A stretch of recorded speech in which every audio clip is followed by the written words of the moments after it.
किसान भाइयों, आज के वीडियो में ऑर्गेनिक कार्बन क्या है और ये किस प्रकार से आप अपने खेत में मेंटेन या बढ़ा सकते हैं, इस सारे विषय पे आज चर्चा होगी। आइए देखते हैं।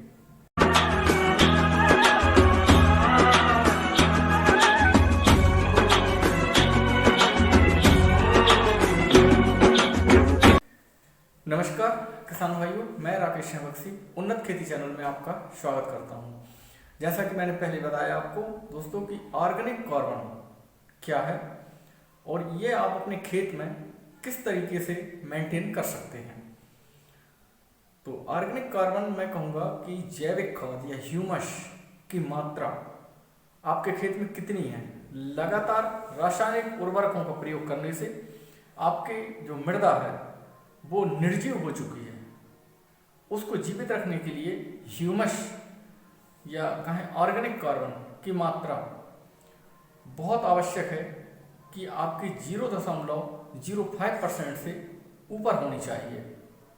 यदि इससे नीचे है तो आपकी जो खेती है वो बीमार है, ये मानना होगा, या आपकी जो जमीन है वो बीमार है। 0.3% से नीचे है तब तो ये समझें कि आप उस जमीन को बिल्कुल मरुस्थल बनाने में तुले हुए हैं। तो इसको बढ़ाने के लिए किसी भी तरीके से ऑर्गेनिक कार्बन बढ़ाने के लिए मैं कहूँगा कि पहला गोबर की खाद, सड़ी हुई गोबर की खाद आपके खेत में हर 3 साल में एक बार अवश्य डालना चाहिए। ह्यूमस बढ़ाने के लिए जो फसल अवशेष है वो आपके खेत में होना आवश्यक है। तो ये किन तरीकों से आप ऑर्गेनिक कार्बन बढ़ा सकते हैं। पहला, गोबर की खाद। गोबर की खाद यदि आप डालते हैं तो ये पची हुई हो। पची हुई खाद की विशेषता क्या होती है, ये हल्की होती है, भुरभुरी होती है और इसमें कोई गंध नहीं होती है। यदि आपके जो खाद आप डाल रहे हैं वो गर्म है तो आप ये समझें कि ये उगरा को कर देगी। उगरा, आपकी फसल में उगरा या जड़ सड़न टाइप के जो रोग होते हैं वो आएंगे और इससे दीमक का भोजन बनता है अधपके खाद से। तो बहुत अच्छे तरीके से आप खाद बना लें। तो मैं कहूँगा कि खाद बनाने के लिए जो विधियाँ हैं आज उन पे भी हल्की हल्की चर्चा मैं आपसे करने जा रहा हूँ। पहला तो पुरानी जो गड्ढा विधि है उसमें क्या होता है कि पूरी साल में आपका खाद तैयार होता है। तो एक तो समय का नुकसान होता है, दूसरा उसकी जो क्षमता है या क्वालिटी है वो भी घट जाती है। तो किसान भाइयों, इसके लिए आप वर्मी कंपोस्ट यूनिट बना लें। वर्मी कंपोस्ट यूनिट 10 फीट लंबी और 3 फीट चौड़ी, 2 फीट ऊंची, जैसा कि आप चित्र में देख रहे हैं, इस तरीके की यूनिट बना लें।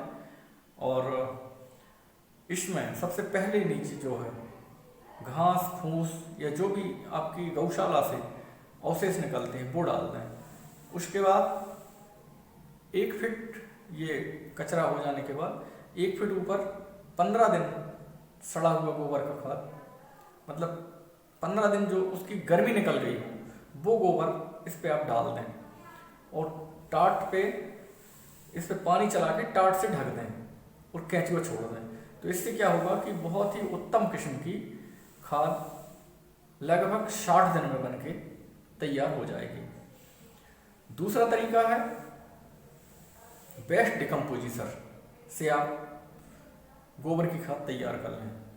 इसमें करना यह होता है कि 200 लीटर के ड्रम में एक 20 रुपये की वेस्ट डिकम्पोजिशन की बॉटल आती है, जैसा आप चित्र में देख रहे हैं। ये बॉटल को पानी में घोल के और उस पानी में 200 लीटर पानी में डाल दें और 4-5 दिन इसको रखा रहने दें और डंडे की सहायता से इसको हिलाते रहें।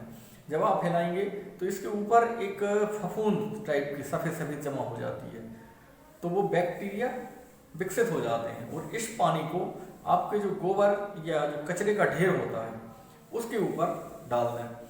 इसमें दोस्तों ये ध्यान रखें कि 40% नमी होना बहुत आवश्यक है। यदि नमी कम रही तो उत्तम खाद नहीं बन पाएगी। तो चाहे वर्मी कंपोस्ट यूनिट तैयार कर लें आप या वेस्ट कंपोजिशन से कर लें, तो इससे बहुत ही उत्तम किस्म की खाद तैयार हो जाती है।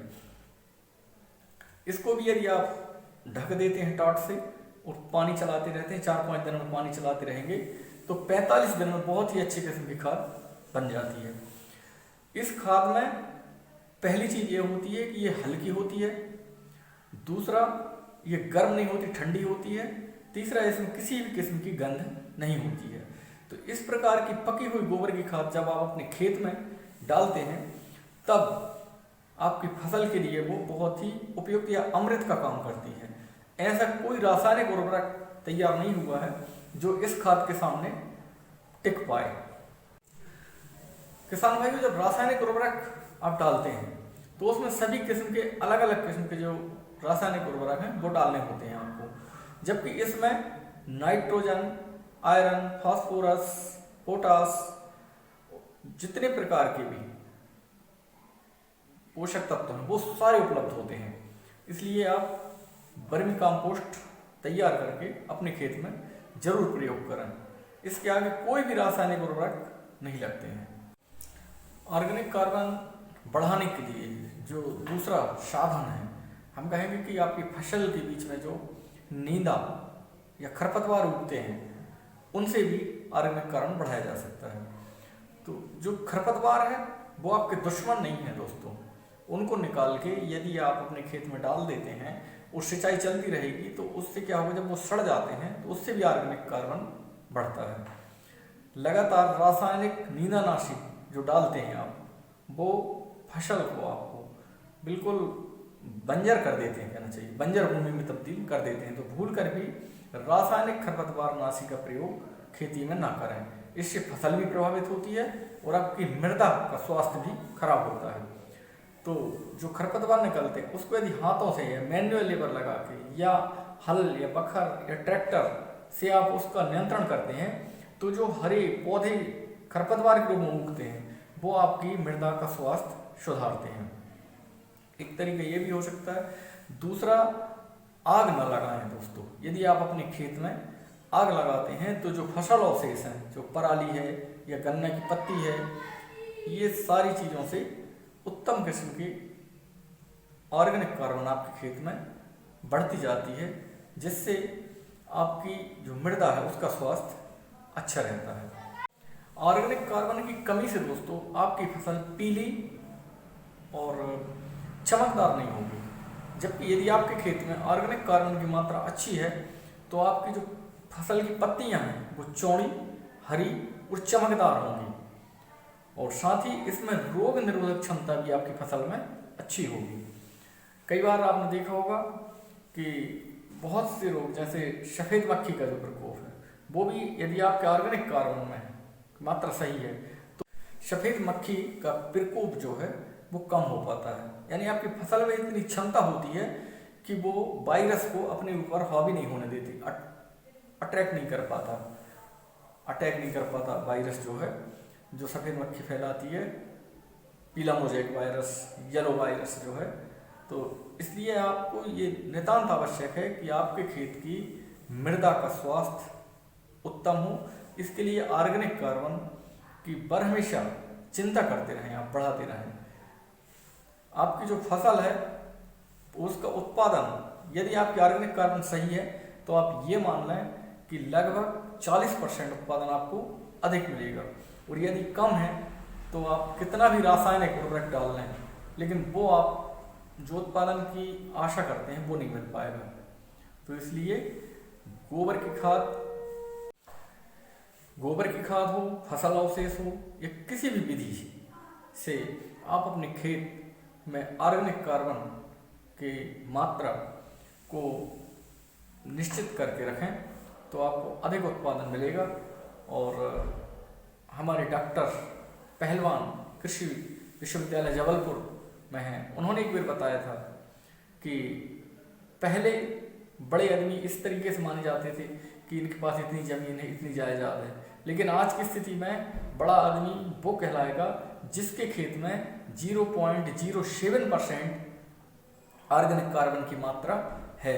यदि नहीं है तो आप बहुत ही पुअर कंडीशन में हैं, गरीब हैं, और आगे आने वाले समय में आपकी जो खेती है वो सस्टेनेबल खेती नहीं हो सकती। यदि आप टिकाऊ खेती करना चाहते हैं, सस्टेनेबल खेती करना चाहते हैं, तो अपने खेत में अपनी मृदा का स्वास्थ्य ध्यान रखते हुए ऑर्गेनिक कार्बन को मेंटेन जरूर करें। आपको अच्छा उत्पादन मिले, इन्हीं आशा और विश्वास के साथ आपसे लेता हूँ विदा। नमस्कार। जय जवान, जय किसान, जय विज्ञान।